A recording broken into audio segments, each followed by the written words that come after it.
When you're ready, sir. Go ahead. Thank you. Good afternoon. I'd like to call the Select Board meeting for Wednesday, April 16th, 2025, back to order.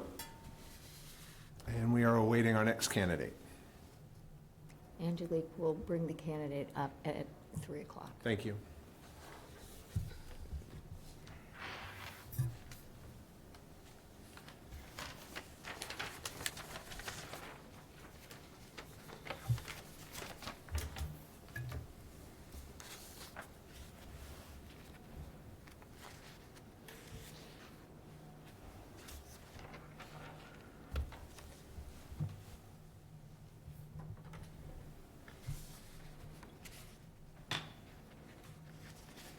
So Don, you said 4 o'clock on next Wednesday, right? Yeah. Okay. Thank you.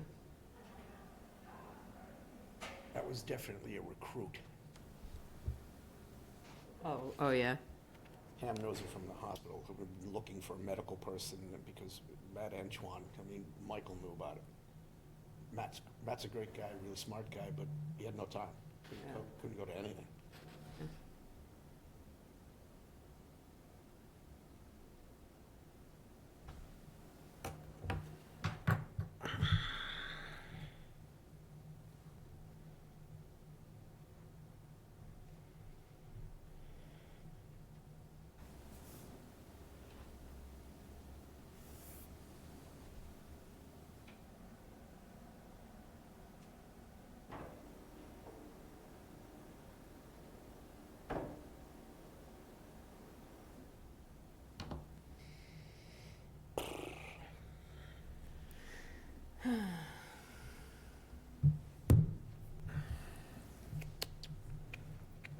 So I'm getting to pick one of these yellows. What are you doing?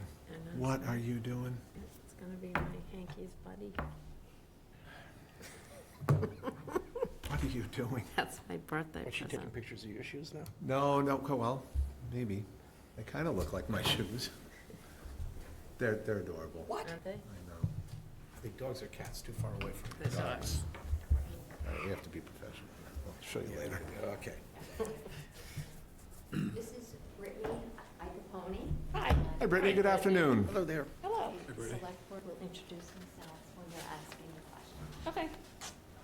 Thank you. Thank you very much for being here. Thank you for having me. Hope you're having a great day. Yes, I am. Excellent. If you just state your name for the record, please. Brittany Icapone. Thank you very much. So we're going to start with Select Board Member McCaskill. He's going to begin with the first question, and we're going to move down the line. We're all going to ask you 2 questions. Okay. Thank you so much. Michael? Welcome. I'm Thank you. Michael, as mentioned. So first question, do you have any prior experience working for a 5-member board? If so, what methods do you use to communicate, and how do you best communicate with each member? So I have experience in my current position as finance director, town accountant for the town of Ashland. I work with the finance committee. That is a committee of 7 people. And I also work with the board of the select board, which is a board of 5 people. To communicate with them, we have quarterly budget meetings. If we're speaking in terms of the budget and what we're communicating, quarterly budget meetings. We also have a lot of budget meetings on the annual budget. We have several meetings on budget hearings as well. Different departments will speak on behalf of their own department. That's about it. Thank you. Could I jump in a quick follow-up? Sure. So in that structure, you talked about a 7-member finance committee and a 5-member board, select board. Do you report to the select board, or do you report to someone else? I report to the town manager. You do, okay. Yeah, so the town manager appoints the finance director, town accountant. Okay, thank you. Thank you. I want to jump in with follow-up on that. Just to make sure there's a recognition, the way our charter is structured, you are aware that. I'm aware. I know where you're going with that. I'm You'd be aware. coordinating with the town administrator, but Yeah. you're working for directly the select board. I'm aware. Okay, that's it. You good? Thank you. Thank you. Hello. Hi. Thanks again for coming. Do you have prior experience using the Munis software system? Yes, so we utilize Munis in Ashland.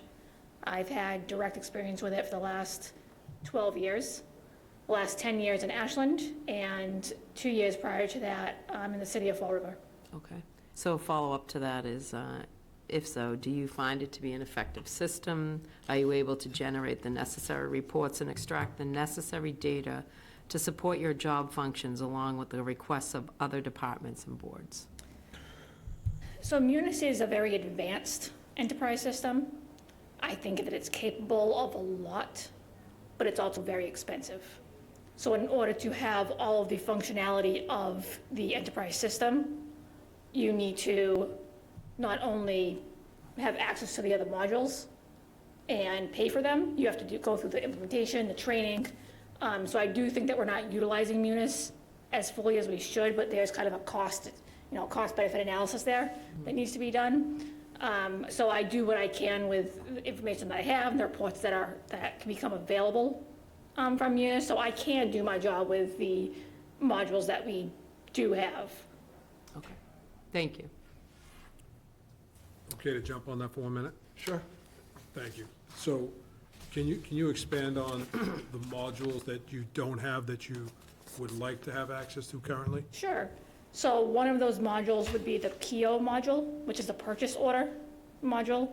And that would allow the town to basically encumber money. If they entered into a contract, that money would be set aside automatically instead of being tracked manually. So as it stands right now, we have one department on the PO system, and we're looking to expand that further to all departments. Another module would be the fixed asset module. Another module would be the grant management module, which ties into POs and fixed assets.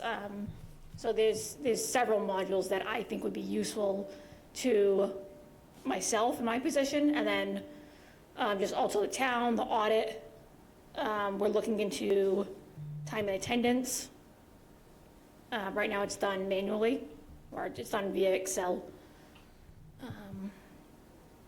There's a few others too, but I can't think of them right now. Excellent. Thank you very much.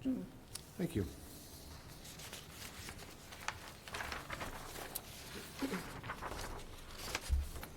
All right, I'm Jeff Handler. Nice to meet you. Can you please describe the process for preparing a municipal budget? Sure. So the process that I utilize, I follow the charter and then also the general laws surrounding municipal budgets. So we typically start in October by sending out budget instructions to all department heads. We meet with the finance committee they then craft a message to send to departments as well. So that is sent along with the budget instructions. The departments are given about a month and a half maybe to compile their budget request for the subsequent fiscal year. All that information is then sent to myself. I compile all that information. I then have meetings with the town manager and the assistant town manager. And then we set up budget hearings with the finance committee to proceed. And all behind the scenes, I'm working on the revenue projections, revenue estimates. I'm the one that's estimating the fixed costs, health insurance budget, things like that. Just a follow-up, just to expand on that. Do you think you could improve on that current system? Do you think there's room for improvement on that system? Yes, I do. Okay, Yes. thank you. Guess it's my turn. I'm Don. I don't. Let's see here, I did a slightly different flavor of this. So, how do you or would you effectively manage municipal debt, and that's existing debt and future debt, and how they interact with each other? So the approach that I would take is look at the existing capital plan, if there is one for the town, to see what big projects the town has on the horizon. I'm not sure what the town's appetite is in regards to excluded debt, or a debt exclusion, or a capital exclusion. So I would explore those avenues. If the town's doesn't have the appetite for it, we could look at within the levy limit and see if it can fit within debt service. See what projects when projects are coming off the debt schedule, to see when you can maybe incorporate new projects in. That way you don't have a huge spike in debt service. So you kind of have a flat debt service expense line. So if you have some big projects coming off, maybe in 2 years, that's maybe a couple $100,000 worth of debt service payments, that'd be a good time to maybe layer in some new projects. To expand on that just a little bit, you talked about the capital plan. I mean, we have one within our charter that's 5 years. Okay. I'm assuming that given your explanation about leveling off debt, that it's not just the first year you're looking at, that it's the plan as a plan and what the big components are coming up. That would be the right thing to do, in my opinion, would be to look at the long term and what big projects are coming up, to see how the town wants to plan for those and to pay for those items. So it's a 5-year track too. It's a 5-year track. We do a 5-year plan as well. And big projects typically cannot be budgeted for within the general fund budget. It's just not possible. So we do look at a 5-year plan, and I think that would be the best approach to looking at debt. Thanks. Before I move on, if I could follow up on that. Of course. So, when you talk about managing the debt, do you utilize a module within Munis and/or any other software to help you with debt schedule? No, I utilize Excel. Okay, thank you. I have an Excel file that I track excluded debt and then non-excluded debt, and then all of the enterprise fund debt as well. Thank Well, you. since you brought that up, the one last thing is, would that include you tracking debt that's been incurred but is not, I mean, we hadn't gotten to be on a ban or anything, debt that's been incurred but hasn't actually showed up at the taxpayer level? Are you talking about a short-term borrowing? No, actually, capital borrowing for like sewering, whatever. I mean, but So I also there are look, projects that happen, there's that time lapse between when you actually get the approval and when it actually shows up at somebody's tax bill. oh, okay, yep. So is that part of what that Excel sheet is showing you, that, you know, not just what the number is, but when it happens? It's an analysis that I can do. I do need to keep a debt schedule for different purposes, such as the audit of the budget, but that is an analysis that can be done as to when the authorization is approved, and then when the town would actually either do a short-term borrowing or a permanent borrowing, and then when it would actually hit the recap, which would then affect the tax bills. So it is an analysis that I can do, but it's not something that's I need for purposes for the audit or the budget or for other things that I do, but it's something that I could do. Thank you. You're welcome. So I have one related to managing municipal debt. Do you feel you'd be capable of giving us a projection? If we're in the process of borrowing an awful lot of money, are you able to project out what that would look like for our taxpayers in 3 to 5 years? Yes, I am. So we had, in Ashland, we did 2 large excluded debt projects. We had a new school building for about 83 million, and we had a new public safety building around 32 million. And part of the analysis that was given to the town that I did was tax bills and the impact that the borrowing would have on the tax bill. And the way that we structured it was we did short-term borrowings for a few years and basically borrowed money, a ban for money that we needed for cash flow until we knew the full cost of the project, the true cost, and borrowed it permanently. And then I was able to factor in how much we were borrowing each year as to how much the tax bill would go up each year, so that you wouldn't have $110 million worth of principal and interest payments hit the tax bill all at once. It was layered in. So I can do it, and I have done it before. Thank you. You're welcome. Pete? I'm going to go on to the next one, and obviously they're all kind of intertwined, but can you please describe your experience with financial forecasting and modeling? Sure, so about, how long ago was it? Probably 7 or 8 years ago, the town started what's called the financial trend analysis. And what it is it's a 10-year trend report of quite a bit of financial data, and that's included as part of our budget document. So we look at everything from state aid over the last 10 years, local receipts, all of them broken down and itemized, state aid, other revenue sources if they're included as part of the budget. So I do trend analysis as part of the budget process every year. Thank you. All right.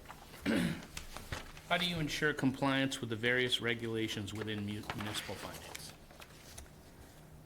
So I am familiar with Mass General Law. I keep up with it. I am a certified governmental accountant, as well as a CPA, and I do professional development every year.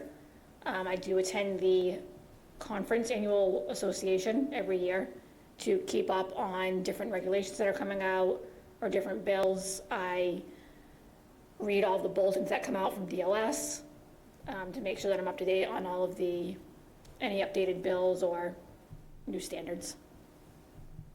Thank you.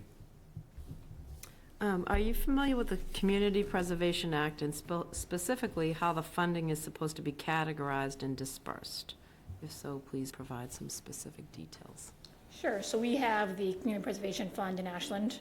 I believe it's a 3% charge in the tax bill. So we have a separate fund for it. That's how it's supposed to be accounted for. It's a special revenue fund. So there are 4 buckets from what I can remember. There's undesignated, open space and recreation, affordable housing, and I believe historic. The undesignated can be used for the other 3 purposes only. It has to be related. The 3 of the smaller buckets, those are 10% each. That's what you have to reserve in each of those categories every year. Unreserved is 70%. It also allows for 5% of administrative costs every year, and that needs to be voted on by town meeting via warrant article every year. The Community Preservation Act the committee has to vote on any potential articles that go before them. They have to ensure that it meets the criteria of those categories before awarding any funding, and then the article would go on the warrant to be approved by town meeting. Great, thank you. I'd like to amplify on that just a little Okay. bit. Just as a course of doing business, CPC expenditures don't necessarily zero out every year in each of the buckets. So you're familiar with carrying forward balances within the buckets and Yeah. being Yes. able to say how you could build this year based on not only this year's revenue, but last year or the year before, the carryovers? Yes, so I keep a 5-year forecast for the CPA fund currently in my town. I estimate out the tax revenue, the state match. Obviously, it fluctuates every year, but depending on what they feel like giving us, I usually budget conservatively every year for the state match. Administrative costs, we have bond payments that come out of our CPA fund for projects, and then I estimate the ending balance in each of the categories. And then I do an estimate 5 years out. And then any projects that come in, obviously, I update the forecast as needed. Thanks. Yep.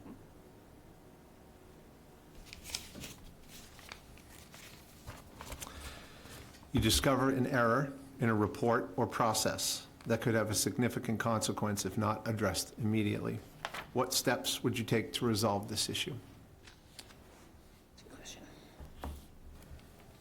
I think it depends what kind of mistake was found.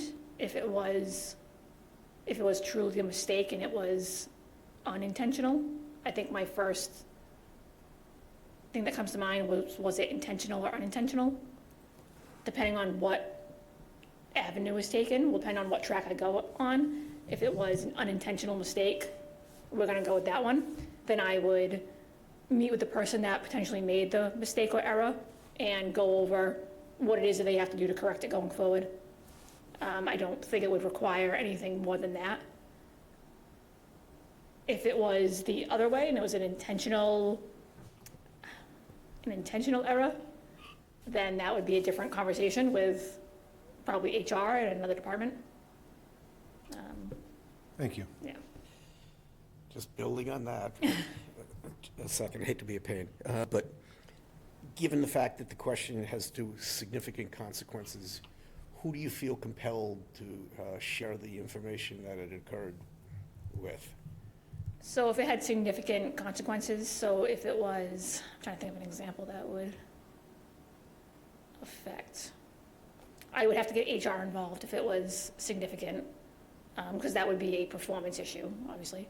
And I would have to inform the auditors if it had a significant impact on the financial statements. So the auditors would ask every year as part of their audit procedures, and probably include the town manager, which in this case would be either the town administrator or the select board. Okay, thanks.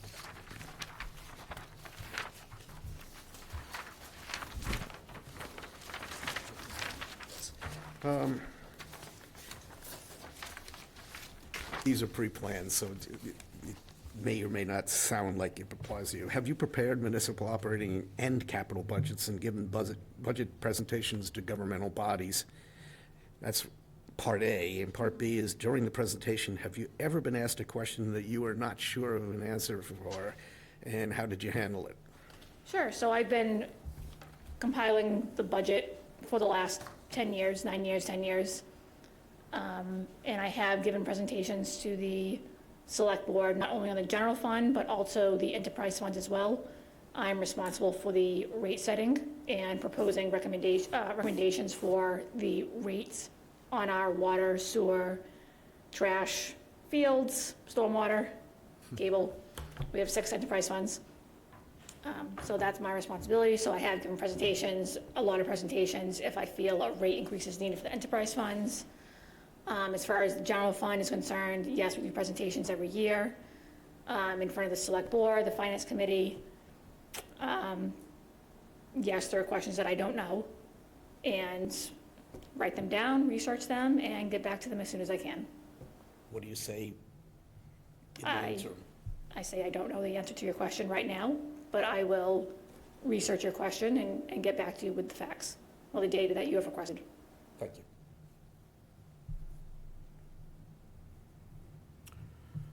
If we were to offer you this position, when would you be available to begin, and what contributions would you expect to make to the town within your first 3 months? 3 months, well. So if the position was offered to me, I could begin, I would say July 1st would be the earliest I could begin. And during my first 3 months would be close, year-end close.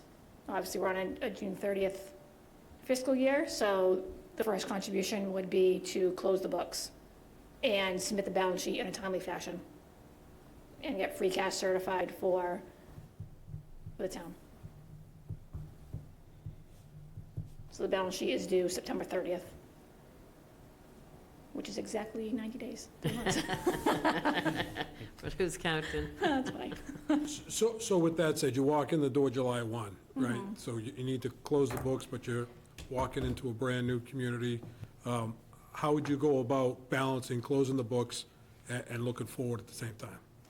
How I would go about it is I would run year-to-date budget reports for all of the funds. I would look at all of the warrant articles of the town meetings that have been held over the last year to make sure all of those articles have been recorded within the general ledger.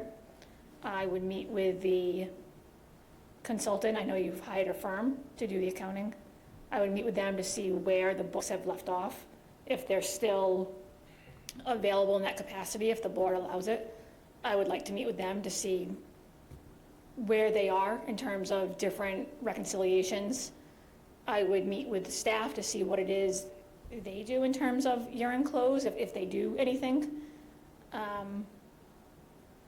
and go from there. Thank you.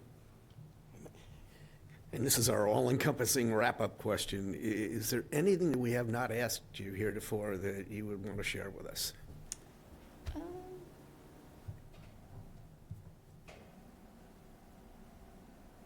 I don't think so, no. I think we've covered a lot of bases. I have extensive experience being a finance director and town accountant. I'm just looking for a new challenge. I've spent a decade in Ashland now, and I think it's time to move on and help out elsewhere. Great, thanks. Thank you. Thank you so much for being here. Thank you. We certainly appreciate it, and have a great rest of your day. Thank you. All right. Thank you Thank you. very much.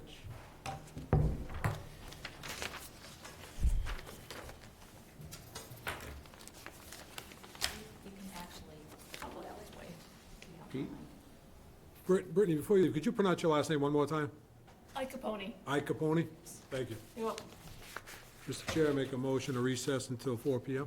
So, Moved and seconded. Any discussion? Hearing none. All in favor? aye. Aye. Aye. Aye.